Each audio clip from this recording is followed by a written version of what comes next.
She said she was just worried about you. But every time you showed independence, she got worse. The day you stopped needing her, she stopped knowing who she was. Because some mothers don't nurture, they nurse dependency. Every illness, every heartbreak, every mistake became a stage for her devotion. She cried louder than your pain. She made your suffering her purpose. You learned that to be loved, you had to stay a little bit broken. That's not protection, that's possession. If you've ever felt guilty for growing, this isn't healing gone wrong. It's what happens when the caretaker's love depends on your wounds staying open. If this hits something in you, if you've ever felt like someone needed your pain more than your peace, stay. Because what you're about to hear will help you understand why your healing was never celebrated. It was feared. She didn't look like the villain. She looked like devotion, concern in her eyes, sacrifice on her lips, a martyr in plain clothes. Every sigh, every sleepless night, every tear she let you see was part of the performance. Because control rarely looks cruel, it looks concerned. It sounds like, "I'm just worried about you. You've always been so sensitive. Let me handle it. I know what's best."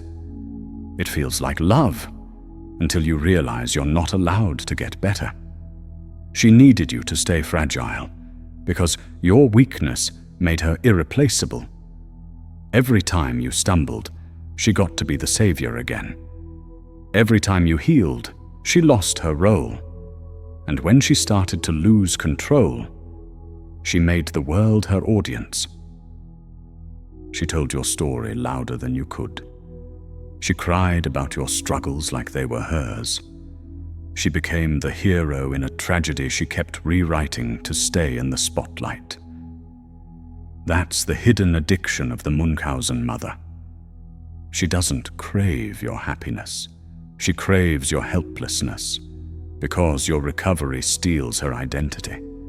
But the real illness she manufactured wasn't just physical, it was emotional. She convinced you that confidence was arrogance, that independence was danger, that needing her was the definition of love. She infected your nervous system with doubt. Every decision had to pass through her approval. Every instinct was second-guessed until you couldn't tell the difference between intuition and permission. You learned early that comfort comes with a cost. If you wanted warmth, you had to play the part, the fragile one, the lost one, the grateful one. So you performed weakness to earn closeness. You made yourself small so she could feel big. You downplayed your joy so hers could fill the room. It wasn't medicine you were given. It was management. Your pain was her proof of purpose. Your sadness was her stage. Your limitations kept her saintly. And the moments you started to shine, she dimmed the lights. You're doing too much. You're not ready. Don't get ahead of yourself. Each phrase a leash made of love. So you learned to monitor yourself, to apologize for your clarity, to mistrust pleasure, to brace for punishment every time you felt joy. Because joy meant distance, and distance made her rage. You didn't fake illness, but you did learn to fear wholeness, because wholeness meant losing her. That's how this pattern survives long after childhood. You grow up with a body that flinches at ease, a mind that sabotages peace, a soul that mistakes exhaustion for devotion. You become your own warden, keeping yourself small because love was always conditional on your struggle. And the world applauds mothers like her. They call her selfless, sacrificial. She gave her whole life for her child. No one sees the fine print. She gave it in exchange for yours. so you protect her image, even from yourself. You tell the world she meant well. You tell yourself it wasn't that bad. Because if you name the manipulation, you risk the last thread of belonging you were allowed. If you've ever felt guilty for your achievements, for being happy, for simply existing without permission, this is why. She didn't raise you to be whole. She raised you to be hers. And the hardest part of healing is realizing that love like that was never meant to heal you. It was meant to hold you hostage. But you survived her story long enough to start writing your own. And that's where everything begins to change. You don't escape this kind of conditioning. You inherit it until you finally recognize it for what it is. Because the child of a Munchausen mother doesn't grow up trusting peace. They grow up searching for caretakers, for people who recreate that same rhythm: rescue, relief, resentment. You find yourself drawn to partners who need you broken, friends who only love you when you're struggling, jobs that reward your self-sacrifice, environments where overfunctioning earns belonging. You call it loyalty, you call it responsibility, but it's the same pattern, new actors, same script. Some part of you still believes love means being managed, that to be safe, you must stay small, that if you ever stop needing someone, you'll be abandoned. So you sabotage peace before it can betray you. You stir up chaos to feel alive again. You apologize before anyone even gets upset. You downplay your needs, inflate their importance, and call it love. It's not love, it's programming. It's the nervous system saying, if I'm fragile, I'll be protected. If I'm struggling, I'll be seen. If I'm thriving, I'll be punished. That's the dependency trap, where healing feels unsafe and chaos feels like home. You learned early that autonomy provokes anger, that boundaries create distance, that self-trust equals betrayal. So even now, as an adult, when you start to feel steady, a quiet panic rises. You wait for the crash. You wait for someone to accuse you of arrogance. You wait for love to retract its warmth, because in your body's memory, calm always came before punishment. Confidence always cost connection. If this content is making sense to you, click the subscribe button and subscribe to the channel. Thank you for your support. That's how deep the wiring goes. Your entire system confuses dysfunction for devotion. You feel most at ease with people who make you doubt yourself, because doubt feels familiar. You mistake emotional safety for boredom. You call peace emptiness. And the ones who treat you well? You don't trust them. You think they must be pretending, because no one ever stayed when you didn't need saving. This is how the cycle continues. You were raised to perform pain for proximity.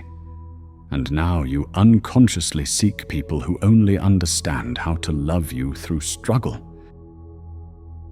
You attract rescuers, fixers, narcissists, people who feel alive when you're unwell, who feel important when you're uncertain, who feel powerful when you're apologizing. And each time the pattern repeats. They rush to comfort the crisis, but withdraw when you start to heal. Because once you're whole, they have nothing to do, and that terrifies them. You end up trapped between two impossible choices: be loved as broken, or be alone as healed. But that's a false choice, a lie inherited from her. Because the truth is, you were never loved for your wholeness, but you can learn to be. The dependency she created wasn't just emotional, it was existential. She taught you that identity only exists through struggle. So healing feels like disappearing. Peace feels like death. And yet somewhere inside, your body still aches for something quieter, something true. If you've ever destroyed your own progress the moment it felt real, if you've ever apologized for being happy, if you've ever clung to relationships that drained you because they felt like home, you're not broken, you're conditioned. You're not addicted to chaos. You're addicted to connection, and chaos is just the form it first came in. That's why you can't heal this by logic. You heal it by grieving, by mourning the mother who needed you, fragile to feel whole, by accepting that her love was sincere, but it was also sick, and that both can be true. Because the moment you stop trying to earn her peace by staying small, you finally start to find your own. Here's the part most stories never tell. You didn't just survive her control, you absorbed it. The most dangerous part of a Munchausen mother isn't what she does to you, it's what she teaches you to do to yourself. Even when she's not in the room, she's still there, in the voice that second-guesses every impulse, in the guilt that arrives whenever you feel good for too long. She doesn't need to punish you anymore. You do it automatically. That's how the system sustains itself. External control becomes internal regulation. You inherited a handler made of guilt. Every time you rest, it whispers, "You're lazy." Every time you speak truth, it hisses, "Ungrateful." Every time you reach for freedom, it panics, "You'll regret this." It's not self-sabotage, it's loyalty conditioning. Your nervous system still believes obedience equals survival. That's why you feel restless when life gets quiet, why joy feels suspicious, why calm feels like you're neglecting something. You're living with a ghost that wears your mother's concern. She taught you to monitor yourself better than she ever could, to anticipate punishment before it comes, to turn self-trust into insubordination. And here's the cruel genius of it. The better you behave, the sicker you feel, because every act of autonomy reads as rebellion. Every boundary sounds like betrayal. Every ounce of confidence triggers an invisible alarm. So you keep editing yourself to keep the peace, even though the battlefield is gone. If you've ever felt exhausted by your own thoughts, if you've ever apologized just to silence the tension in your chest, if you've ever felt like you're parenting your own freedom, that's the internalized handler doing her job. It's not your voice, it's hers, rehearsed for years until it became fluent in your tone. But awareness breaks fluency. Once you hear the accent of control, you can't unhear it. You start asking, who taught me this fear? Whose safety am I protecting right now? And slowly, the echo begins to fade. That's the first step of liberation, not forgiveness, not confrontation, but separation. Learning to recognize which thoughts are yours and which were planted to keep you small. Because healing isn't about rewriting her story. It's about removing her narration from yours. At some point, every survivor reaches the same breaking point, the moment they stop trying to prove they're good. Because good was never for you. It was her word for obedient. You've spent years negotiating with a phantom judge. Every decision checked against her imagined reaction. Every success muted so it wouldn't trigger her resentment. Every boundary followed by guilt so heavy it almost erased the boundary itself. You've mistaken fear for conscience. But it isn't morality whispering, "Don't." It's her voice, perfectly preserved inside you. A superstition made of shame. That's how deep control runs. It doesn't need to shout to survive. It hides inside your thought patterns, mimicking care, masquerading as caution. And it sounds so reasonable. Don't upset people. Don't make a scene. Be grateful. Be humble. Be safe. But safety, in her language, meant silence. Gratitude meant submission. Humility meant self-erasure. The great unlearning begins here, when you stop translating obedience as love, when you stop mistaking your own intuition for danger, when you stop letting ghosts vote on your future.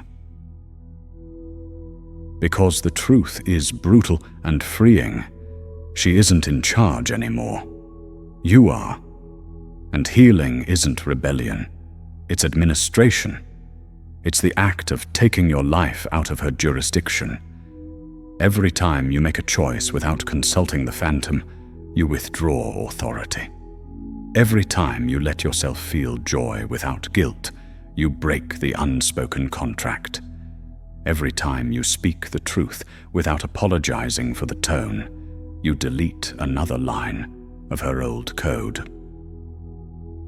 You don't heal by proving her wrong. You heal by making her irrelevant. You stop performing for the audience that no longer exists. It's quiet work, invisible, sacred work, the kind that doesn't earn applause, but dismantles entire bloodlines of control. If you've ever caught yourself asking, what would she think, before doing something kind for yourself, pause. That's not reverence, that's residue. And residue can be washed away. You do it by acting before fear has time to negotiate. By making choices that scare the part of you still loyal to the old rule book. By realizing you can disappoint her memory and still survive. Because the punishment you've been bracing for, the one that always came when you shone too bright, spoke too loud, felt too free, it isn't coming this time. She can't reach you here. This is the true withdrawal of authority, when you stop living like someone else's survival depends on your obedience, when you stop parenting the ghost of your mother and start reparenting the child she never allowed to grow up. That's when the power returns. Not with rage, but with clarity. Not with war, but with quiet disobedience. You realize she didn't raise you to be free, but you became free anyway. And freedom, once felt, can never be forgotten. It doesn't happen all at once. There's no grand revelation, no dramatic confrontation, just a small, disorienting shift. One day, the fear stops making sense. You say no, and nothing explodes. You rest, and the world doesn't fall apart. You realize the monster in your mind was mostly echo, a child's imagination of power that never really existed. And for the first time, you see her clearly, not as the mother who could destroy you, but as the woman who couldn't save herself. That's the cruel symmetry of the Munchausen Mother. She builds her identity on control because she's terrified of irrelevance. She confuses dependency with devotion, drama with intimacy, suffering with proof of love. She never learned to exist without an audience. So she built one out of her children, and when the spotlight dimmed, she created new crises to stay seen. Every symptom she exaggerated, every tragedy she rehearsed, was an attempt to keep the world orbiting her pain. And that's when it hits you. She wasn't powerful. She was starving. Starving for attention. Starving for significance. Starving for the care she could never ask for directly. She didn't destroy you out of strength. She did it out of fear. The same fear that taught her that love only exists in proximity to suffering. And somehow, that realization hurts more than the cruelty ever did. Because anger gave you distance, but pity brings her close again. And now you're caught between compassion and clarity, between wanting to save her and knowing you can't. You start to understand that her illness wasn't just psychological. It was existential. She didn't know how to live without crisis, so she made you her living diagnosis. You carried her symptoms like inheritance. You made her survival look noble. You performed her narrative until it almost became yours. But here's the turning point. The moment you realize that empathy doesn't require participation, you can understand her pain without staying inside it. You can grieve her tragedy without continuing the play. If you've ever looked at the person who hurt you and felt the sick mix of rage and sorrow, this is that threshold. You're standing at the edge of illusion. The child in you still hopes for apology, but the adult knows it's not coming, because acknowledgement would unravel her whole identity. It's not that she won't take responsibility, it's that she can't. The story has swallowed her. And so you stop waiting for the day she wakes up. You stop begging her to see. You realize she already saw. She just couldn't survive it. That's what liberation really is. Not revenge, not closure, but release. The understanding that she was never the villain or the hero, just the origin. And you are the continuation. The first one born into truth instead of performance. The first one to break the stage lights, to step off the set, to breathe air that isn't scripted by someone else's sickness. You don't owe her a confrontation. You don't owe her forgiveness. You owe yourself freedom. And freedom begins when you stop needing her story to end differently for yours to begin at all. Here's the paradox no one tells you. Control often begins as love that's lost its language. When care becomes fear of loss, it mutates into possession. When nurturing turns to anxiety, it breeds manipulation. And somewhere along the line, love forgets how to exist without control. That's the tragedy of the Munchausen Mother. She didn't want your pain. She wanted your dependence, because dependence looked like devotion. And without that devotion, she had to face the one thing she couldn't bear: her own emptiness.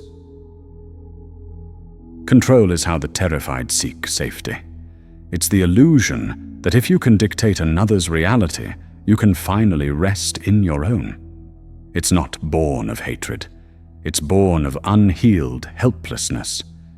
But here's the cost. When love becomes management, both people lose the chance to grow. One becomes the caretaker, the other becomes the cage. And that's what you inherited. Not her sickness, but her model of love.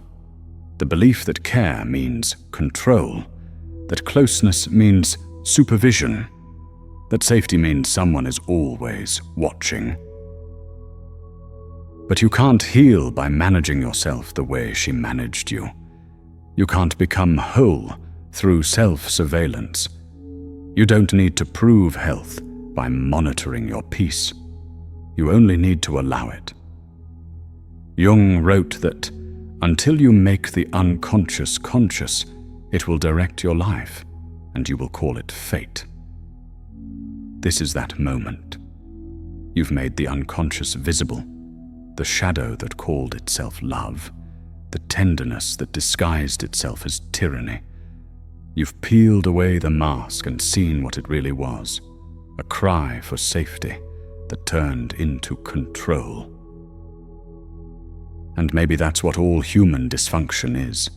Love that lost its courage, fear pretending to be protection, desperation wearing the mask of devotion. That doesn't excuse it, but it explains it.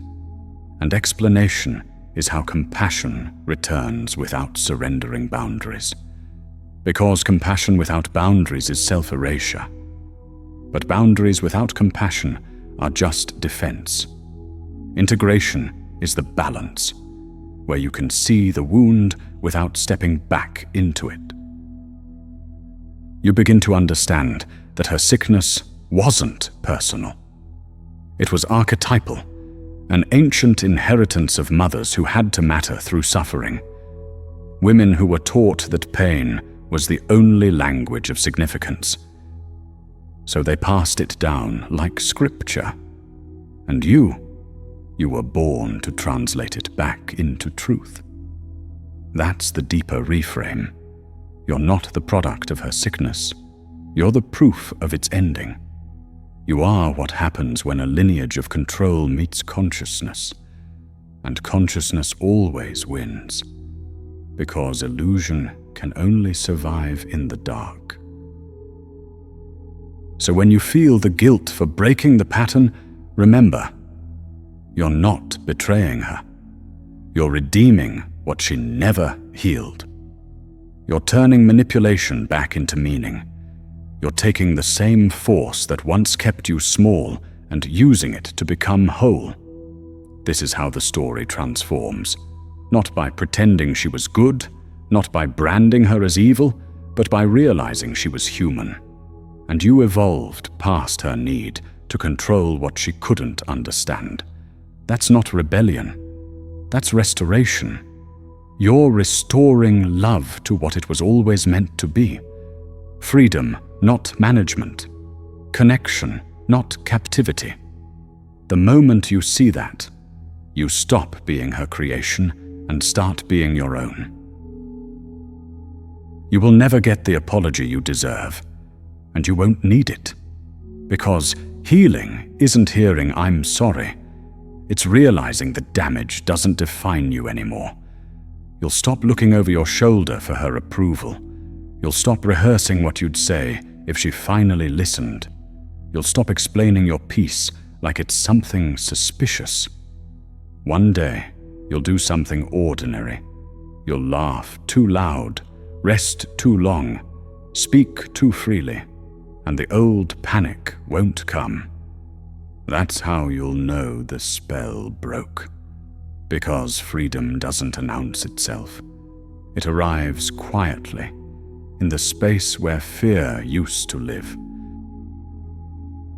You'll realize the child she made you perform is gone, and the adult she never wanted to meet has arrived. Calm, sovereign, unexplainable. You'll look back with something softer than forgiveness, a kind of mercy that doesn't excuse but understands. She couldn't love you in freedom because she didn't know how to love herself without control. You'll stop waiting for her to see who you've become, because becoming was never for her to witness. It was for you to inhabit. The body that once trembled at her moods will learn to relax without permission. The voice that once shrank in her presence will sound steady when it speaks truth. The heart that once begged to be seen will finally see itself. And that's when you'll understand. You didn't escape her. You outgrew her gravity. If you've lived your whole life afraid to stop performing, hear this. You don't have to earn peace. You just have to stop arguing with it.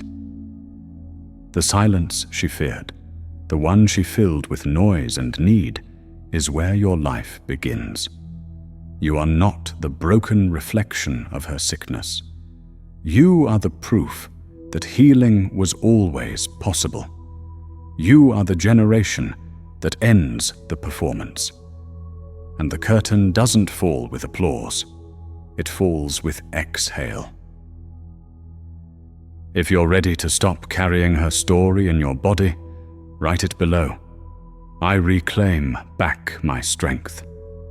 Because you were never meant to be the evidence of her pain.